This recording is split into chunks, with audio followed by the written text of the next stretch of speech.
ಸಂಘರ್ಷಕ್ಕೆ ಸಂಘರ್ಷದಿಂದಲೇ ಉತ್ತರ ಅನ್ನೋ ರೀತಿಯಲ್ಲಿ ರಾಜ್ಯ ಸರ್ಕಾರ ಈಗ ನಿರ್ಧಾರ ಮಾಡಿದಂತಿದೆ. ಅದು ರಾಜ್ಯಪಾಲರ ವಿಚಾರದಲ್ಲಾಗಿರಬಹುದು, ಕೇಂದ್ರ ಸರ್ಕಾರದ ವಿಚಾರದಲ್ಲಾಗಿರಬಹುದು.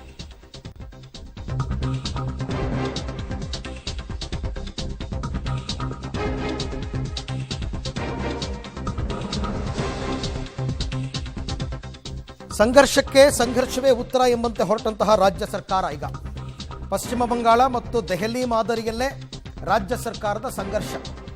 ಒಂದು ಕಡೆ ಸಿಬಿಐ ತನಿಖೆಗೆ ಇದ್ದ ಮುಕ್ತ ಅವಕಾಶಕ್ಕೆ ಬ್ರೇಕ್ ಹಾಕಿದೆ, ಮತ್ತೊಂದು ಕಡೆ ರಾಜ್ಯಪಾಲರು ಕೇಳುವಂತಹ ದಾಖಲೆಗೆ ಕ್ಯಾಬಿನೆಟ್ ಅನುಮತಿ ಕಡ್ಡಾಯವಾಗಬೇಕು. ಈ ಮೂಲಕ ಕೇಂದ್ರ ಸರ್ಕಾರ ರಾಜ್ಯಪಾಲರು ಇಬ್ಬರಿಗೂ ಸವಾಲು ಹಾಕಿದೆ.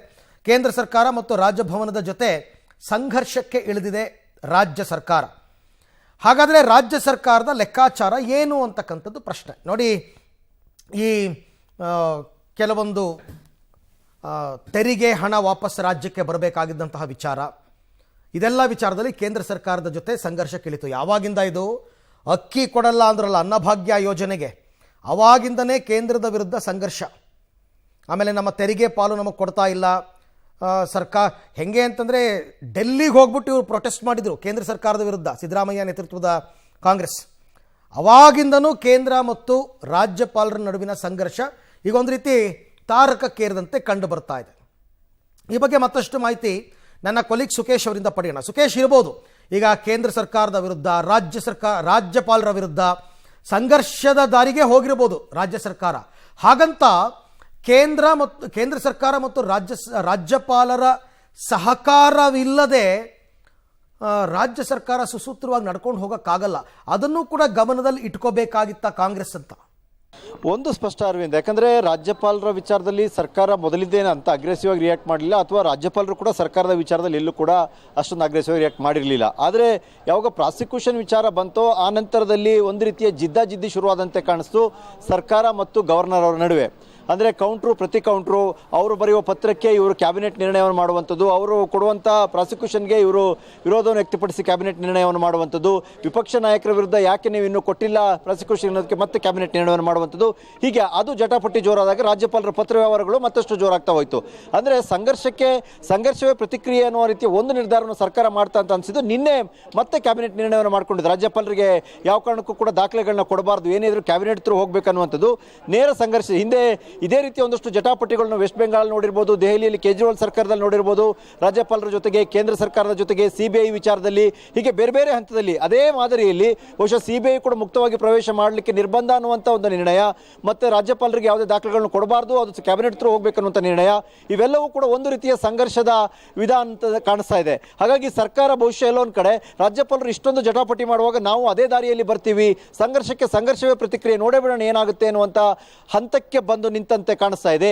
ಈ ಜಟಾಪಟಿ ಗವರ್ನರ್ ವರ್ಸಸ್ ಗವರ್ಮೆಂಟ್ ಯಾರ ಕೈ ಮೇಲಾಗುತ್ತೆ ಅನ್ನೋದು ಮುಂದಿನ ದಿನದ ಕೆಲವು ಬೆಳವಣಿಗೆಗಳ ಮೇಲೆ ನಿರ್ಧಾರ ಆಗುವಂತ ಸಾಧ್ಯತೆ ಇದೆ. ಅರವಿಂದ್, ಸಂಘರ್ಷ ರಾಜ್ಯಪಾಲರ ಜೊತೆ ಇರಬಹುದು, ಸಂಘರ್ಷ ಕೇಂದ್ರ ಸರ್ಕಾರದ ಜೊತೆ ಇರಬಹುದು, ಆದರೆ ರಾಜ್ಯದ ಜನಕ್ಕೂ ಸರ್ಕಾರ ಉತ್ತರ ಕೊಡಬೇಕಲ್ಲ. ಈಗ ನೋಡಿ, ಸಿಬಿಐ ತನಿಖೆಗೆ ಪರ್ಮಿಷನ್ ಕೊಟ್ಟಿದ್ದು ವಾಪಸ್ ತಗೊಂಡಿರೋದು ಜನ ಏನ್ ಅನ್ಕೋತಾರೆ, ಸಿದ್ದರಾಮಯ್ಯ ತನ್ನನ್ನು ತಾನು ಬಚಾವ್ ಮಾಡ್ಕೊಳ್ಳೋದಕ್ಕೆ ಈ ನಿರ್ಧಾರಕ್ಕೆ ಬಂದ್ರು ಅಂತ ಅನ್ಕೋತಾರೆ. ರಾಜ್ಯಪಾಲರ ವಿಚಾರದಲ್ಲೂ ಜನ ಅದೇ ರೀತಿ ಅನ್ಕೋತಾರೆ. ರಾಜ್ಯದ ಜನತೆಗೆ ಸರ್ಕಾರ ಏನು ಉತ್ತರ ಕೊಡುತ್ತೆ ಅಂತ ಸಹಜವಾಗಿ ಅರವಿಂದ್, ಯಾಕಂದ್ರೆ ನಿನ್ನೆ ಆ ತೀರ್ಮಾನವನ್ನು ಕೈಗೊಂಡಿರುವಂಥದ್ದು ಅದಕ್ಕೊಂದು ಕಾರಣವನ್ನು ಹೇಳ್ಕೊಂಡಿದ್ದಾರೆ.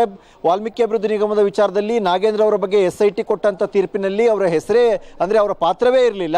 ಆದರೆ ಆ ನಂತರ ಈ ಕಡೆ CBIಗೆ ದೂರ ಹೋಯಿತು, ED ಎಂಟ್ರಿ ಆಯಿತು ಅನ್ನುವಂಥದ್ದು, ಇವೆಲ್ಲವೂ ಕೂಡ ಒಂದು ರೀತಿ ರಾಜಕೀಯ ಪ್ರೇರಿತ. ಹಾಗಾಗಿ ನಾವು ಇಂಥದಕ್ಕೆಲ್ಲ ಮುಂದಾಗಿದ್ದೀವಿ ಅಂತ. ಆದರೆ ನಿನ್ನೆ ತೀರ್ಮಾನ ಆಗಿರುವಂಥದ್ದು ಸಿದ್ದರಾಮಯ್ಯ ಅವರ ವಿಚಾರದಲ್ಲಿ ಇನ್ಯಾರಾದರೂ CBI ತನಿಖೆಗಾಗಿ ಕೋರ್ಟ್ ಮೊರೆ ಹೋಗುವಂಥ ಪರಿಸ್ಥಿತಿ ಬರಬಾರ್ದು ಅನ್ನೋ ಕಾರಣಕ್ಕೆ ಸೇಫ್ ಗಾರ್ಡ್ಗಾಗಿ ಮಾಡಿಕೊಂಡ್ರು ಅನ್ನುವಂಥದ್ದೇ ಹೆಚ್ಚು ಚರ್ಚೆ ಆಗ್ತಿರುವಂಥ ವಿಚಾರ. ಹಾಗಾಗಿ ನಿನ್ನೆ ಮಾಡಿದಂಥ ತೀರ್ಮಾನಕ್ಕೆ ಯಾಕೆ ಅಥವಾ ಮುಕ್ತವಾಗಿ ಬರಲೇಬಾರ್ದಿತ್ತ, ಅಥವಾ ಇದುವರೆಗೆ ಬಂದಿದ್ದೇ ತಪ್ಪ, ಅಥವಾ ಇದುವರೆಗಿದ್ದ ಆ ರೀತಿಯ ವ್ಯವಸ್ಥೆ ಕಾನೂನೇ ತಪ್ಪ ಅನ್ನುವಂಥ ಪ್ರಶ್ನೆ ಬರುತ್ತೆ. ಅದನ್ನು ಜನರಿಗೆ ಸರ್ಕಾರ ಉತ್ತರ ಕೊಡಬೇಕಾಗುತ್ತೆ. ರಾಜ್ಯಪಾಲರ ವಿಚಾರದಲ್ಲೂ ಅಷ್ಟೇ, ಈಗ ಕ್ಯಾಬಿನೆಟ್ ನಿರ್ಣಯ ಮಾಡಿದ ಕೂಡಲೇ ನಾಳೆ ದಿನ ದಾಖಲೆ ಕೊಡೋದೇ ಇಲ್ಲ ಅಂತ ಹೇಳಲಿಕ್ಕೆ ಸಾಧ್ಯನೇ ಇಲ್ಲ, ಕೊಡಬೇಕಾಗುತ್ತೆ. ಆದರೆ ಏನಕ್ಕಾಗಿ ನಿರ್ಣಯವನ್ನು ತೆಗೆದುಕೊಂಡ್ರಿ, ಮುಂದೆ ಕ್ಯಾಬಿನೆಟ್ಟಿಂದ ಕೊಡುವಾಗ ಏನಾದರೂ ಕೆಲವು ದಾಖಲೆಗಳನ್ನ ಹೈಡ್ ಮಾಡೋಕ್ಕೆ ಸಾಧ್ಯನಾ, ಆ ರೀತಿ ಏನಾದ್ರು ಮಾಡೋಕ್ಕಾಗುತ್ತಾ ಅನ್ನೋ ಕಾರಣಕ್ಕೆ ಮಾಡಿದ್ರ, ಇದಕ್ಕೂ ಖಂಡಿತವಾಗೂ ಜನರಿಗೆ ಉತ್ತರ ಕೊಡಲೇಬೇಕಾಗುತ್ತೆ ಸರ್ಕಾರ. ಯಾಕಂದರೆ ರಾಜ್ಯದ ವಿಚಾರದಲ್ಲಿ ತೆಗೆದುಕೊಂಡಂಥ ತೀರ್ಮಾನ ಆಗಿದ್ದರಿಂದ ಯಾವ ಕಾರಣಕ್ಕಾಗಿ ಮಾಡಿದ್ರೆ ಅನ್ನೋದ್ರ ಬಗ್ಗೆ ಸ್ಪಷ್ಟತೆಯನ್ನು ಬಿಟ್ಟುಕೊಡ್ತಾ ಇಲ್ಲ.